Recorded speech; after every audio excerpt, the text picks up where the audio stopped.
دوسرا سوال یہ ہے کہ سر یہ جو حضرت علی شیر خدا حیدر قرار شیر خدا جو ہیں ان کے اوپر رضی اللہ تعالیٰ عنہ کہ ان کے اوپر یہ ہماری کتابوں میں ہے کہ وہ شرعاً کسی شخص کو آگ میں جلانا اللہ رب العزت کے پیارے حبیب ہمارے پیارے نبی صلی اللہ تعالی وسلم نے منع فرمایا تھا، لیکن ان کے ہاں کچھ ایسے سوال ملتے ہیں کہ انہوں نے انہوں نے حکم جلایا دیا کہ نہیں ان تھا، کو آگ انہوں نے میں جلا دھوئیں دو۔ سے ہلاک کیا تھا نا، دھوئیں سے ہلاک کیا تھا۔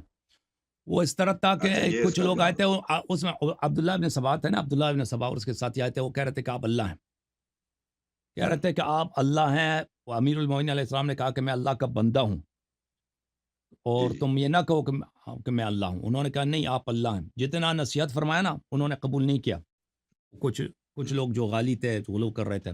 پھر امیر المومنین علیہ اچھا السلام نے دو کھڈے کھودنے کا حکم دیا تھا، اور ان کے درمیان ایک سوراخ رکھا تھا، ایک میں آگ جلایا جی تھا، دوسرے میں ان کو رکھا تھا، یہ جو جنہوں نے کفر کا ارتکاب کیا تھا، اور وہاں سے دھواں آ رہا تھا، اس سوراخ سے دوسرے کھڈے میں دھواں آ رہا تھا، تاکہ مثلا دھوئے جی کی وجہ سے یہ توبہ کر لیں، اگر توبہ کر لیں تو بھائی ان کی جان بچ جائے۔